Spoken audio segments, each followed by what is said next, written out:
Sejam bem-vindos de volta. Estamos dando continuidade ao livro de Daniel. Eu saúdo a todos com a graça e a paz do Senhor. Eu quero convidá-los a uma breve oração para que iniciemos nossa aula. Deus eterno, Pai de amor e de bondade, dá-nos, Senhor, o Teu Espírito Santo, Pai, para que nos ensine, para que nos dirija, Senhor, nesse momento de aprendizado. É isso que te peço, já te agradecendo em nome de Jesus. Amém.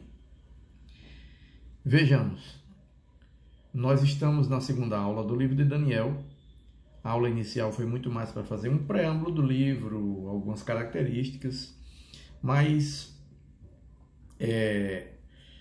seguindo o entendimento de que esse é um livro que nos permite fazer um estudo um pouco mais detalhado, porque ele é um livro menor que Ezequiel, do que Jeremias e Isaías, dos profetas maiores. Dos quatro maiores, ele é o que nos permite fazer esse estudo um pouco mais detalhado. Então, sigamos para o segundo capítulo. Nós fizemos a introdução na aula passada e fizemos o primeiro capítulo numa leitura e numa reflexão sobre a mesma. Eu gostaria agora de convidá-lo. Eu vou pausar, porque eu gostaria de que você exercesse a mesma ferramenta. Você vai lá no pausa, você vai apertar aí e dar uma pausa, e você vai ler o segundo capítulo do livro de Daniel. Faça isso para que a gente possa seguir com a aula. Eu gostaria de contar com a sua atenção, com a Bíblia aberta, no segundo capítulo do livro de Daniel, para que a gente possa seguir juntos nesse momento de aprendizado. Amém? Até já!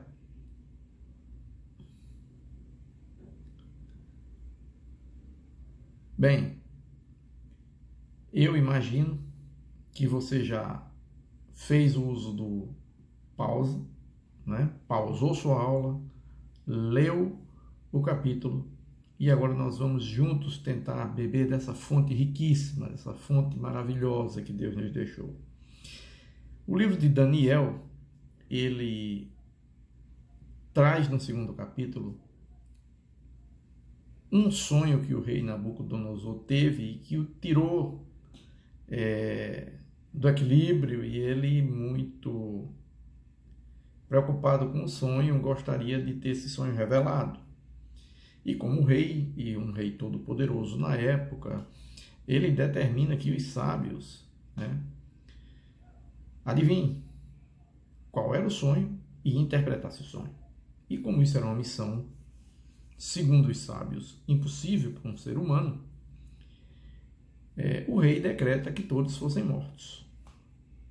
Então, esse decreto, a gente começa a ver a postura, a integridade e a fé desses homens que nós citamos, e aí especificamente Daniel, que esse capítulo vai tratar de Daniel, embora os outros amigos estejam relacionados inicialmente, ele vai trazê-los para dentro dessa situação, porque a gente vai ver que já no início do capítulo, eu vou só pegar a Bíblia para que a gente possa examinar as Escrituras Sagradas no início desse capítulo e ver o seguinte, que quando o rei já faz o decreto, ele diz o seguinte,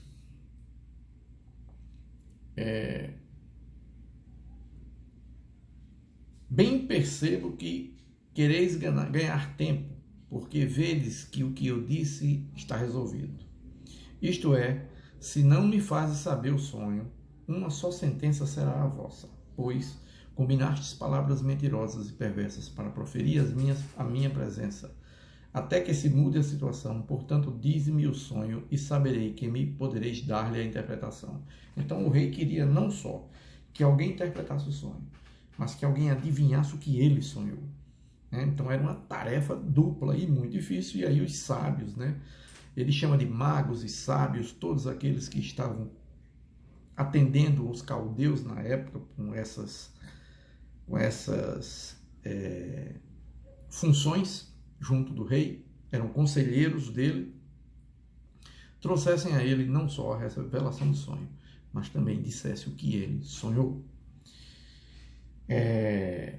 Então o rei se irou, se enfureceu e ordenou que matasse a todos os sábios. E imagine o seguinte: todos os sábios da Babilônia estavam condenados à morte. E com isso, o decreto buscaram Daniel e os seus companheiros. Então, Daniel e os companheiros estavam no meio, sendo considerados também para a morte, embora ele não estivesse presente lá. Mas na hora foram buscados. Então, isso indica aqui, né, no versículo 13, saiu o decreto, segundo o qual deviam ser mortos os sábios. E buscaram a Daniel e aos seus companheiros para que fossem mortos. Está escrito aqui. Mas vejamos o seguinte. A Bíblia diz que ele, de uma forma prudente, Arioque, que era o chefe da guarda, né, do rei, e ele tinha saído para matar esses sábios, e disse a Arioque: por que é tão severo o mandado do rei? Então Arioque explicou a Daniel. Foi Daniel ter com o rei e lhe pediu designasse o tempo, e ele revelaria ao rei a interpretação. Então Daniel foi para casa e fez saber o caso a Ananias, Misael e Azarias. Vejamos o seguinte: o primeiro sinal inequívoco de integridade, de equilíbrio e de preparo. Principalmente preparo, porque esse era um homem muito bem preparado em sua capacitação, em educação, e ele era um homem nobre que servia junto dos reis. O seu nível intelectual e de preparo era tão elevado que, do jeito que ele saiu como cativo lá da sua terra, onde ele assistia diante do rei, ele vai também para o palácio real na Babilônia. Deus o coloca no mesmo nível, né? Por quê? Porque ele era um homem que era muito bem preparado. Então ele sabiamente falou e conseguiu ir uma audiência com o rei. Primeira coisa, ele consegue ir diante de Nabucodonosor. Não era nada mais, nada menos do que o rei mais poderoso de sua época. E esse homem vai diante do rei. E ele ganha tempo, porque ele diz assim: dize-me o tempo, né? Designasse o tempo. Né? Ele pediu que ele designasse o tempo e ele revelaria o sonho. Então Nabucodonosor, no mínimo, deve ter, porque o próximo versículo diz o seguinte: então Daniel foi para casa e fez saber aos seus amigos.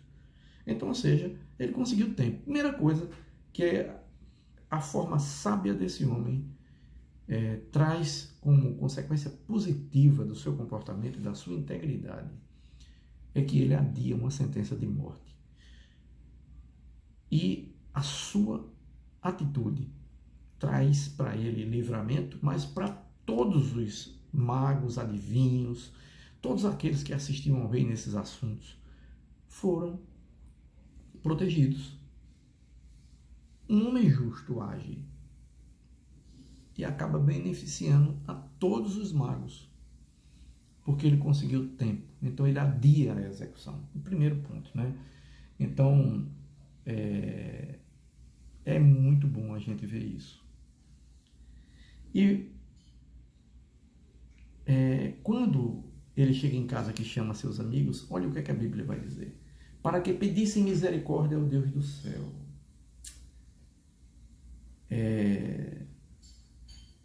Isso me chama muita atenção. Pedir misericórdia ao Deus do céu.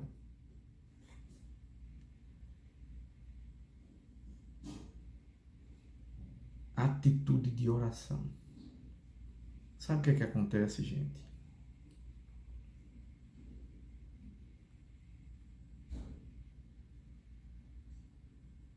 Então foi revelado o mistério a Daniel numa visão de noite. Veja bem, Daniel chega em casa, convoca os seus 3 amigos e vão orar por misericórdia. E de noite Deus revela a ele.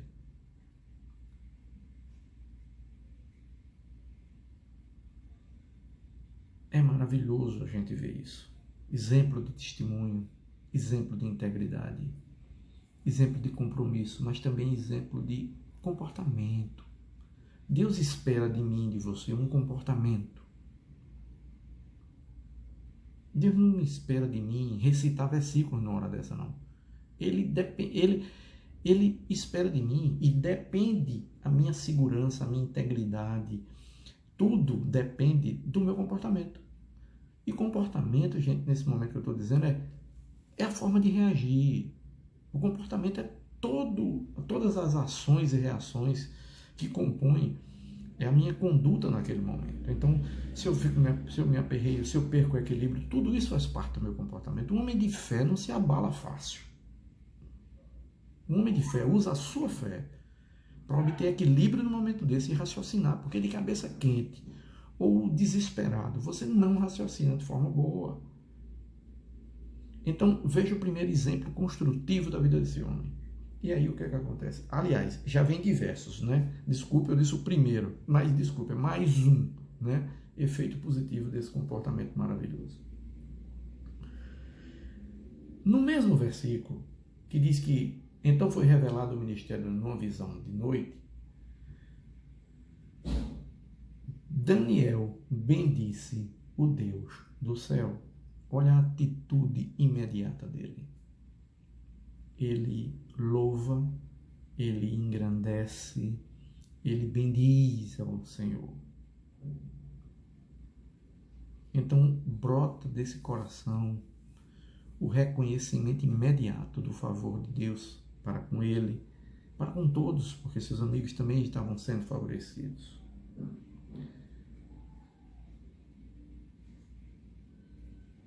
E ele diz assim: disse Daniel, seja bendito o nome do Deus, de eternidade a eternidade, porque dele é a sabedoria e o poder. É ele quem muda o tempo e as estações, remove reis e estabelece reis. Ele dá sabedoria aos sábios e entendimento ao inteligente. Então veja que é o primeiro ponto que eu quero chegar. Mas eu quero avançar para que a gente não se detenha só nesse ponto. E Daniel vai dizer isso, né? E ele vai a Ariote e conta Ariote, né?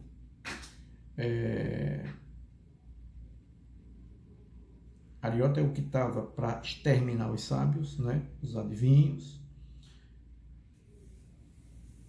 E Daniel diz a ele: não mates os sábios da Babilônia. Introduze-me na presença do rei e revelarei ao rei a interpretação. Então Arioque depressa introduziu Daniel na presença do rei e lhe disse: achei um dentre os filhos cativos de Judá, o qual revelará ao rei a interpretação. Veja a atitude de Daniel. Respondeu o rei e disse a Daniel, cujo nome era Belsazar: podes tu fazer-me saber o que vi no sonho e sua interpretação? Respondeu Daniel, na presença do rei, e disse: o mistério que o rei exige, nem encantadores, nem magos, nem astrólogos o podem revelar ao rei. Mas há um Deus do céu, o qual revela os mistérios, pois faz saber ao rei Nabucodonosor o que há de ser nos últimos dias. O teu sonho e as visões da tua cabeça, quando estavas no teu leito, são estas. Estando tu, ó rei, no teu leito, surgiram-te pensamentos a respeito do que há de ser depois disto. Pois que revela mistério, aquele que revela mistério, te revelou o que há de ser. Então vejamos o seguinte: Nós temos aqui a evidência, primeiro, de que quem revela mistério é Deus, ninguém mais. Está escrito aqui, aquele que revela mistério. Então, Deus revelaria a ele o que estava por vir, o que estava por acontecer, né? E aí, ele descreve ao rei o sonho, diz que o rei sonha com uma estátua. A estátua tinha uma cabeça de ouro, né? E ele, numa atitude humilde, diz que é Deus, um Deus no céu que revela. É diferente de Ariote. Veja que aí já tem um contraste. Ariote, quando Daniel diz a ele que me põe na presença do rei que eu vou revelar a ele o sonho, o que é que Ariote diz? Achei um dentre os judeus, traz para ele. É lógico que o Ariote assistia ao rei, precisava estar bem com o rei, se creditou disso nesse momento. Mas veja como a atitude de Daniel é diferente e contrasta com a de Ariote. Ariote diz, achei, traz para ele. Daniel diz, há um Deus no céu. Então vejam, de novo, ele não perde uma oportunidade de botar Deus no seu devido lugar, no lugar onde ele merece, no lugar de destaque. E se recolhe a sua função de servo. Isso é algo maravilhoso para mim e para você. Então vejamos o seguinte. Ele vai dizer que o sonho do rei era uma estátua com cabeça de ouro, peito e braços de prata, pernas de ferro, né, quadris de bronze, pernas de ferro e pés de ferro misturado com barro. E ele diz que uma pedra que foi cortada sem a ajuda de mãos humanas sai da montanha e esmigalha a estátua. E ele diz que isso eram reis, né? Eram reinos, né?